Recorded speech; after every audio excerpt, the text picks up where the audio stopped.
Perkembangan media online di era kemajuan teknologi memudahkan masyarakat dalam mengakses kabar berita. Hal ini juga berdampak pada meningkatnya kerjasama yang bisa dibangun oleh perusahaan media yang berkembang, termasuk bisnis lewat iklan.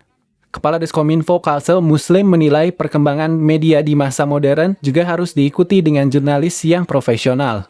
Jurnalis yang profesional juga harus mengikuti pembinaan agar standar berita yang disajikan ke masyarakat tidak menjadi hoaks dan disinformasi. Perkembangan media membuat akses berita menjadi sangat mudah. Hal ini tentu berpengaruh terhadap masyarakat yang menjadi lebih cerdas dalam membaca, seperti lebih memperhatikan tanggal publikasi dan nilai informatif suatu berita. Perkembangan media saya kira ini sangat sangat meningkat di beberapa tahun terakhir itu. Tumbuh kembangnya media-media online ini juga sangat luar biasa ya. Dan ini juga membutuhkan teman-teman jurnalis yang harus profesional dan tentu harus digawangi sesuai dengan asosiasi yang menggawangi agar mereka betul-betul diberi pembekalan menjadi jurnalis yang profesional ya. Karena berita yang disampaikan itu mungkin jedanya sangat sedikit ya waktunya, sehingga harus betul-betul bisa memberikan sebuah berita yang tepat dan tentu juga harus terhindar tidak bersumber yang tidak jelas atau hoax ya.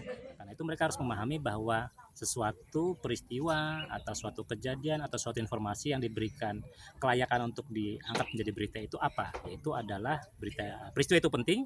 Kalau yang dimaksud penting adalah menyangkut hak-hak publik, kepentingan publik, atau berita itu menarik. Menariknya adalah sesuatu yang bisa mengaduk-aduk atau mempengaruhi emosi orang.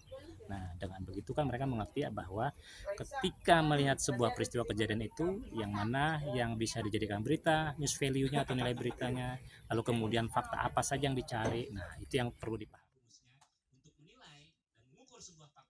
Di tengah perkembangan media online saat ini, perusahaan media dituntut harus sehat seperti berbadan hukum dan telah tersertifikasi oleh Dewan Pers.